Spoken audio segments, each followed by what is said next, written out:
नमस्कार दोस्तों। बीते कल के दिन डोनाल्ड ट्रंप ने अपनी चिर परिचित 2 हफ्ते वाली निंजा ट्रिक बीते कल के दिन चल दी है और इस ट्रिक के बाद में इजराइल को एक बहुत बड़ा नुकसान होने वाला है। सबसे पहले तो यही डोनाल्ड ट्रंप ईरान और इजराइल के बीच में छिड़ने वाली जंग की जो ज्वाला है, अपनी स्टेटमेंट के बाद में इस ज्वाला को और अधिक भड़का देते हैं उसमें घी डाल करके। सोचिए, आपको याद होगा कि किस तरह से इस ट्रंप ने ईरान के सुपर लीडर खोमेनी को धमकी दी थी, चेतावनी दी थी, भाई तुम सरेंडर कर दो। सोचिए, जब उसने एक ना सुनी, मतलब खोमेनी ने इसकी एक ना सुनी, इस कान से सुना, इस कान से निकाल दिया। लगातार इनकी मिसाइलें लगातार दागी जा रही थी इजराइल के ऊपर और तुरंत कुछ घंटों बाद ट्रंप ने एक स्टेटमेंट और जारी कर दी, एक धमकी दी साफ साफ किस समय ईरान को, तेहरान खाली कर दो वरना अंजाम भुगतोगे। सोचिए, ईरान ने तब भी एक ना सुनी। उसके बाद तो ईरान ने जो मिसाइल हमलों की जो संख्या है उसको और भी अधिक इंक्रीज कर दिया, मानो कि ट्रंप ने किसी सोते हुए शेर की पूंछ पर अपना पैर रख दिया हो। बस आगे शेर को गुस्सा, दाबड़दौड़, मिसाइल पे मिसाइल इसमें प्रयोग कर रहा है। और इजराइल दोस्तों, गाजा वाले जैसा हमला हुआ था वैसा कोई रणक्षेत्र दोबारा से तैयार ना हो जाए। इस इजराइल के अंदर कंडीशंस ये बन रही है, हर तरफ धुआं धुआं, हर तरफ त्राहिमाम त्राहिमाम, हर तरफ मौत का तांडव। लोग अपनी जान बचाने के लिए यहाँ वहाँ छुप रहे हैं। वर्तमान समय में कंडीशन इतनी बुरी हो चुकी है इजराइल की, हमको लगा इजराइल ईरान के ऊपर भारी पड़ेगा, लेकिन ईरान अब इजराइल के ऊपर भारी पड़ चुका है। और इजराइल की जो जिद थी कि भैया हम तो इस ईरान को परमाणु हथियार नहीं बनाने देंगे तो नहीं बनाने देंगे, बस जो इसकी इस समय इस्लामिक सरकार है उसको गिरा के रहेंगे तो उसको गिरा के रहेंगे किसी भी हालत में। क्या हुआ? पासा बिल्कुल पलट गया। और जिसे इजराइल को इस ट्रंप के ऊपर काफ़ी फ़ख्र था, काफ़ी नाज था कि हम आगे बढ़ेंगे और हमारे साथ में कहीं ना कहीं दोस्तों ये ट्रंप खड़ा हुआ है। लेकिन ट्रंप ने क्या बोला? तू चल, मैं आई नहीं आई, वो पता नहीं, वो पीछे तो नहीं गायब ना हो जाए। ट्रंप का भरोसा नहीं है भाई। ट्रंप रोज़ कुछ ना कुछ नई स्टेटमेंट जारी करते हैं जो वैश्विक स्तर की तपिश को और भी अधिक बढ़ा देता है। और कहीं ना कहीं दोस्तों जो उनका सेकंड जो कार्यकाल है ना, वो काफ़ी सस्पेंस वाला है। पता नहीं क्या हो गया। फर्स्ट टाइम जो कार्यकाल था वो थोड़ा सही था, लेकिन सेकंड टाइम पे आते इन्होंने पता नहीं मेक अमेरिका ग्रेट अगेन के चक्कर में पूरी दुनिया की बाट लगा रखी है। और एक्चुअली ट्रंप ना कहीं ना कहीं इस समय भी ना ट्रंप कार्ड चल रहे हैं 14 डेज़ वाला। क्यों? क्योंकि उनको अच्छे से याद है कि जो हम जनता होती है, जो जनता की जो मेमोरी होती है काफ़ी शॉर्ट हो चुकी है। जस्ट लाइक जैसे कि यूट्यूब पे शॉर्ट्स वीडियो 60 सेकंड का होता है और रील्स आपके 90 सेकंड के आसपास शायद होती है, एग्जैक्ट मुझे सेकंड याद नहीं है। अगर किसी इंसान से पूछा जाएगा जो लगातार स्क्रॉल कर रहा है रील्स, और उससे पूछोगे ना कि तीसरी रील्स में क्या टॉपिक था, उसे याद नहीं होगा। जो उसने लास्ट 3 रील्स देखी, अब शॉर्ट्स वीडियो देखा है, क्योंकि अब लोगों का ना जो रिटेंशन टाइम है वो काफ़ी कम हो चुका है, पेशेंस लेवल काफ़ी कम हो चुका है। और एक स्टडी के मुताबिक औसतन 7 दिन में 70% न्यूज़ इंसान भूल जाता है। ये प्योर रिसर्च 2020 की रिपोर्ट को मैंने पढ़ा था, वहाँ पे ये बात कही गई थी। सोचिए, 7 डेज़ के अंदर अगर वो 70% न्यूज़ भूल चुका तो 14 डेज़ के बाद तो क्या होगा? गजनी बन जाएगा, पिछला कुछ याद ही नहीं है। तो इसलिए शायद ट्रंप ने 14 डेज़ का टाइम मांगा है। और ट्रंप की चाल ये कहने की काम कर भी सकती है। आपको याद होगा 2018 में उत्तर कोरिया को आग और आक्रोश की धमकी दी थी। फिर उन्होंने क्या कहा था? 2 हफ्ते का टाइम लिया। 2020 में जब कोविड आया था, क्या बोला? 2 हफ्ते में देखो कोविड भाग जाएगा, कोई दिक्कत नहीं है, परेशान मत हो। 2 हफ्ते क्या, पूरा 2 साल खींच दिया इस कोविड ने। तो मौत का तांडव जो मचाया उसको तो कहने ही क्या। कितने लोग मारे गए उसका स्क्रीनशॉट आपके सामने ये रहा। मतलब कि ट्रंप की जो पुरानी चाल है, एक वीडियो में तो आपको अटैच कर रहा हूँ, उस वीडियो को ध्यान से देखिएगा। अब देखते हैं कि 2 हफ्ते बाद आखिरकार ईरान इजराइल के लिए ये डोनाल्ड ट्रंप कौन सा नया गुल खिलाते हैं। क्या सच में इन दोनों के बीच में अपना सीज़फायर हो जाएगा, या फिर सच में ये इस युद्ध में कूदेंगे? अभी असला तसला बारूद डोनाल्ड ट्रंप शायद इस समय इकट्ठा कर रहे हो, ये भी हो सकता है। लेकिन वीडियो में आगे बढ़ने से पहले इनके इस स्टेटमेंट को, तमाम स्टेटमेंट कब इन्होंने कब दिया 14 डेज़ को लेकर के, उसको आप ध्यान से सुनिएगा। फिर मैं आता हूँ वापस टॉपिक की तरफ। You're going to find some very interesting items coming to the forefront over the next 2 weeks. We'll be reporting back sometime over the next 2 weeks as to NAFTA. I'll be making a big decision on the Paris Accord over the next 2 weeks. We've got the plan largely completed and we'll be filing it over the next 2 or 3 weeks. We're having a big opening in 2 weeks. 2 week करके इन्होंने कहने की अपनी कमियों को, अपनी खामियों को कवर अप करने का प्रयास किया है। ये तमाम क्लिप आपने देखी होगी। जब भी ना ट्रंप के पास में कोई प्लान नहीं होता, कुछ समझ नहीं आता, ना बुरा बनना है ना किसी का भला बनना है, ठीक है भाई 2 हफ्ते का टाइम मांग लो, लोग बाद में चीज़ें भूल जाएंगे। लेकिन पिछले 7 दिनों के अंदर ना ईरान ने ये तो जग जाहिर कर दिया कि वो किसी देश से कम नहीं है और ना ही किसी देश से डरने वाला है, खासतौर पे अमेरिका से तो बिल्कुल भी नहीं। सोचिए, इस समय पिछले 48 घंटे की अगर हम ड्यूरेशन पिछली चेक करेंगे तो ईरान ने इजराइल के और अमेरिका के दांत बुरी तरीके से खट्टे कर दिए हैं। मतलब कि इसके देश के अंदर घुस करके इसके दांतों में नींबू रगड़ दिया, नमक रगड़ दिया, लो जी हम इतना कुछ कर सकते हैं। मतलब कि ईरान ने ऐसा धमाका किया कि इजराइल के जो वॉइस मैन जो रिसर्च सेंटर है उसके बुरी तरीके से परखच्चे उड़ गए थे। मैं बात कर रहा हूँ 19 जून के बारे में। 19 जून 2025 को इजराइल के क्या करा, इस सेंटर पर इसने हमला किया है। और ये हमला कहीं ना कहीं दोस्तों बदले की एक बहुत बड़ी कार्रवाई थी, क्योंकि वहीं पर 13 जून को इजराइल ने ईरान के ऊपर हमला किया था। उसके नतांज जो न्यूक्लियर प्लांट था उसको इसने धराशायी कर दिया है, जिसमें इसके 9 ईरानी परमाणु वैज्ञानिक मारे गए थे। तो बस इसने कर ली उसकी रिकवरी वहाँ से, मतलब कि ले लिया अपना बदला। तुम डाल डाल हम पात पात, ठीक है, शेर पर सवा शेर। अभी दोनों के बीच में कंपटीशन चल रहा है। इसने क्या करा, वॉइस मैन जो सेंटर है ना, जहाँ पर बायोकेमिस्ट्री और न्यूक्लियर रिसर्च होती है, बुरी तरीके से इसने क्या करा है, ईरान ने क्षतिग्रस्त कर दिया इस सेंटर को, इजराइल के। और कितने वैज्ञानिक इसके भी मारे गए हैं। और अभी तक आंकड़ा कोई कंफर्म नहीं आया कि उस समय ईरान के कितने वैज्ञानिक मारे गए थे और अब इजराइल के कितने वैज्ञानिक मारे गए हैं। कोई आंकड़ा अभी जारी नहीं किया गया है, सोचिए। और मज़ेदार दोस्तों बात यह है ना कि जो लोकेशन है ना इजराइल की, जो वॉइस मैन जो सेंटर है यहाँ पर, इसको ट्रैक करना ना गूगल मैप पे की भी बस की नहीं है। इतना सिक्योर इसको बनाया गया था। अगर आप लोकेशन ट्रैक करोगे, पिन कोड डालोगे, कोई पिन कोड नहीं आएगा, आपके पसीने छूट जाएंगे इसको हैक करते करते इसके लोकेशन को, लेकिन कुछ हाथ नहीं लगेगा। लेकिन ईरान की उस मिसाइल ने तुरंत लोकेशन उसकी ट्रैक करी, तुरंत उसको बूम धराशायी कर दिया, राख में तब्दील कर दिया। और माइक्रोसॉफ्ट पर बीते कल के दिन इसने हमला किया ईरान ने। सोचिए, माइक्रोसॉफ्ट ऑफिस के पास में एक मिसाइल गिरी है साफ साफ। अब भैया माइक्रोसॉफ्ट एक्चुअली सॉफ्टवेयर बनाता है ना, तो क्यों इसके ऊपर हमला किया।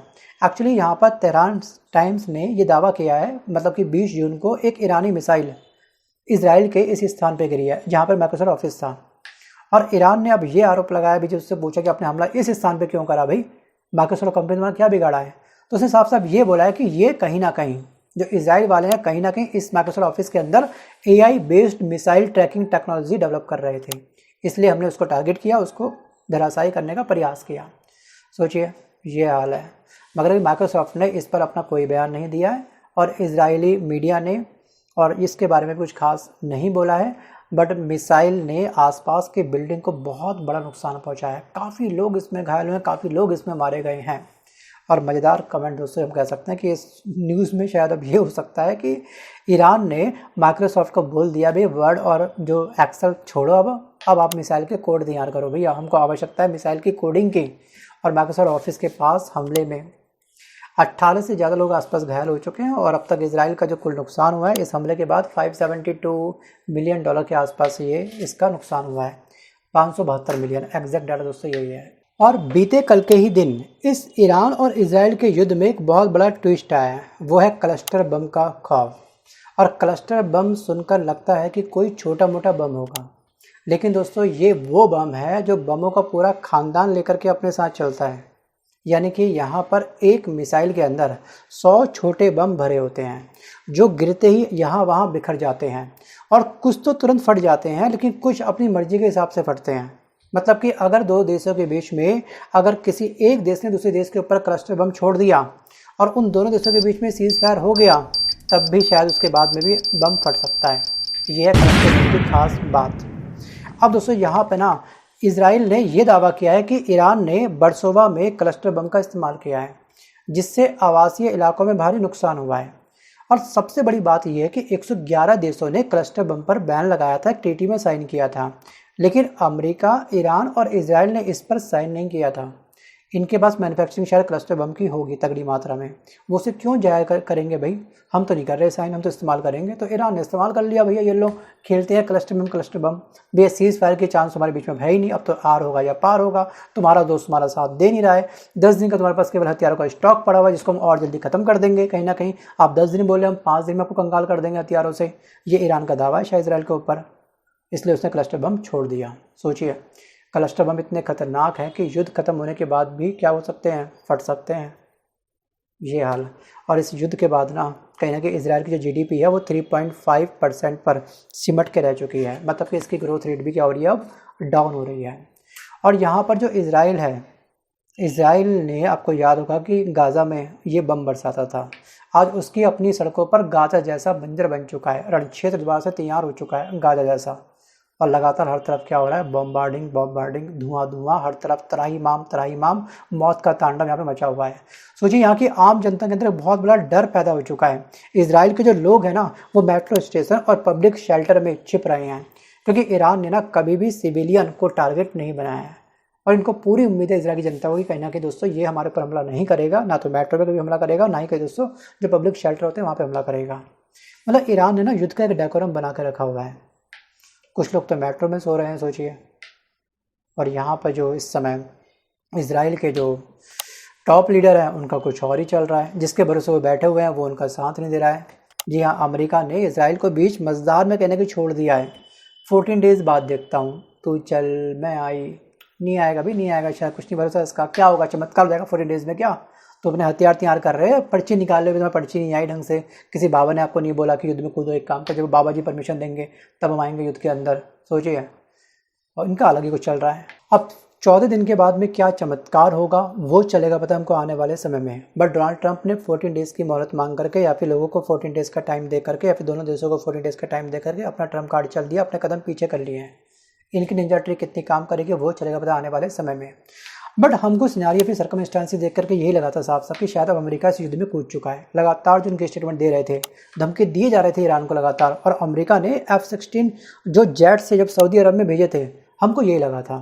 और जिस समय डोनाल्ड ट्रंप ने पाकिस्तान के आर्मी चीफ को अपने देश में बुलाया था तो हमको यही लगा था कि शायद ये पाकिस्तान का जो ज़मीन है उसको प्रयोग करेंगे, मतलब कि ईरान के ऊपर मिसाइलें छोड़ने को लेकर के। लेकिन ये जो जनरल मुनीर हैं जो यहाँ पर इनवाइट हुए और पहुँचे भी ट्रंप से मिलने के लिए, दोनों ने काफ़ी अच्छा खाना ना खाया, बिरयानी खाई आपस में। लेकिन शायद डोनाल्ड ट्रंप ये भूल गए थे कि ये भैया पाकिस्तान है, कोई आलू की टिक्की नहीं है कि जो चटनी मिलेगी सब सुटेबल रहेगी, आलू की टिक्की में मज़ा आ ही जाएगा, चाहे चटनी पुदीने की हो, धनिए की हो, टमाटर की या फिर अदर किसी आइटम की चटनी क्यों ना हो। शायद ये भूल चुके थे कि पाकिस्तान की फुटपाथ नहीं है बल्कि खुद एक न्यूक्लियर इस्लामिक स्टेट है। और जिस देश के ऊपर आप कब्जा करने की बात कर रहे हो या फिर अपनी मिसाइल दागने की बात कर रहे हो वो भी तो इस्लामिक स्टेट है। आपको लगता है कि पाकिस्तान उसके ऊपर कोई बम्बार्डिंग करेगा या फिर आपकी हेल्प करेगा, अपनी ज़मीन दे करके आपको बोलेगा ठीक है गो हेड, जो इस्तेमाल करना है करो, यहाँ से जो मिसाइल दागनी दागो? नहीं, बिल्कुल नहीं। और उसको ट्रंप को पता होना चाहिए कि जो पाकिस्तान है ना, पाकिस्तान वहाँ की सरकार नहीं बल्कि वहाँ की सेना चलाती है। और यहाँ पर सबसे बड़े सेनापति कौन है? असीम मुनीर है, वही। और पिछले 75 सालों में 33 साल तो आर्मी का ही यहाँ पर शासन रहा है पाकिस्तान के अंदर। और मुनीर ये भी चाहते हैं कि ट्रंप को शांति का पुरस्कार मिल जाए। भैया ठीक है, तेरी ज़्यादा उम्मीद है ना कि शांति का पुरस्कार मिल जाए, तो फिर एक काम करना, अपनी ज़मीन ट्रंप को प्रोवाइड कर दे, करने दे हमला, हिम्मत है तो। और यहाँ पे दोस्तों क्या होगा क्या नहीं होगा वो अब चलेगा पता आने वाले समय में। और साफ साफ शायद ट्रंप को एक बहुत बड़ी गलतफहमी ये भी है कि जो ये पाकिस्तान के लेके इतना फेवर दिखा रहा है स्टार्टिंग से अब तक, आपने देखा होगा कि ऑपरेशन सिंदूर को कैसे इसने कहीं ना कहीं अप्रत्यक्ष रूप से हमारे ऊपर शायद दबाव बनाने का प्रयास किया था। वो तो अलग बात है कि शायद कुछ लोग बोल रहे हैं कि नहीं, इसने सीज फायर नहीं कराया, ये हमारा खुद का इंडिविजुअल डिसीजन था। अगर हमारा खुद का इंडिविजुअल डिसीजन था ऑपरेशन सिंदूर को पॉज करने का तो शायद उन्हें जल्दबाजी दिखा दी है, ये मेरा मानना है। अब देखिएगा ना कि पाकिस्तान के साथ में हमारे कितने युद्ध हुए हैं, 48, 65, 71 और करगिल युद्ध, 4 युद्ध हुए हैं। उसके बाद भी इसने क्या करा, Uri attack, Pulwama attack, Pahalgam attack. हर बार कहीं ना कहीं हमने इसको अच्छी तरह से ईंट के जवाब पत्थर से दिया है, लेकिन ये नहीं सुधरा है। Nature can not be seldom, कुत्ते एकदम सीधे नहीं हो सकती है। तो हमको ऑपरेशन सिंदूर की ड्यूरेशन थोड़ी सी और इंक्रीज कर देनी चाहिए थी, और जो पाकिस्तान है उसको हमने बलूचिस्तान में कन्वर्ट कर देना चाहिए था, बलूचिस्तान की हेल्प करके, BLA आर्मी की हेल्प करके। बट ये मेरा मानना है। वीडियो को पॉज करके अब आपका क्या मानना है आप मुझे कमेंट जरूर करिएगा। वैसे दोस्तों यहाँ पर ना जो ये मीटिंग हुई थी, मीटिंग में जो पाक के रक्षा मंत्रालय है उनकी तरफ से एक बयान आया था कि इस मीटिंग में हमने किस किस मुद्दे बात करी है। हमने बात करी है दोस्तों यहाँ पर ट्रेड के बारे में, कैसे अमेरिका और पाकिस्तान के बीच में ट्रेड बढ़ाया जाए, और हमने बात करी है क्रिप्टो करेंसी के बारे में, मतलब कि क्रिप्टो के ऊपर बात करी है। मतलब कि ट्रंप की नज़र में ना सिर्फ तेल और क्रिप्टो पर है कहीं ना कहीं, और पाकिस्तान से ही अपना उल्लू सीधा करेगा ट्रंप, ध्यान रखिएगा। और ट्रंप को शायद ये लग रहा है कि पाकिस्तान अगला दुबई बनने वाला है, सोचिए।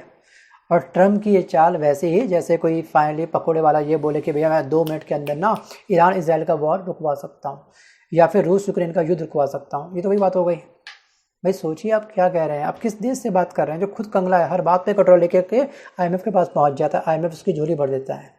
ऑपरेशन सिंदूर हमारा 25 मिनट से चला था, सुबह 1:05 पर स्टार्ट हुआ था ऑपरेशन सिंदूर, 1:30 पर इसका हमने पैकअप कर दिया था। 25 मिनट के अंदर हमने इसको औकात दिखा दी थी पाकिस्तान को, दांत खट्टे कर दिए थे। नींबू को अच्छे से इसके दांतों में निचोड़ करके नमक के साथ में हल्दी मिर्च नमक धनिया लगा करके उसकी हालत ख़राब कर दी थी हमने। तुरंत पहुँचा था, पापा आप पैसे दे दो, और IMF ने उसको पैसे दे भी दिए, ये लो बेटा पैसे ले लो। एक बार 2 बार नहीं, कितनी बार कर्जा ले चुका है। जो देश कर्ज की रकम पे चल रहा हूँ सोचिए, उसका ये साथ मांग रहा है ट्रंप, अपने यहाँ देश में बुला करके उसको बिरयानी खिला रहा है, गजब। सो गाइस आज के इस वीडियो में बस केवल इतना ही। बट आपका इस पर क्या विचार है कि आने वाले 14 डेज बाद क्या सच में डोनाल्ड ट्रंप इस युद्ध में कूदेगा, एक बहुत बड़ा वैश्विक स्तर पर थर्ड वर्ल्ड वॉर जन्म लेगा, या फिर कुछ और लगता है आपको? कमेंट बॉक्स ओपन है, कमेंट जरूर करिएगा। मिलता हूँ जल्द नए वीडियो के साथ, तब तक के लिए धन्यवाद।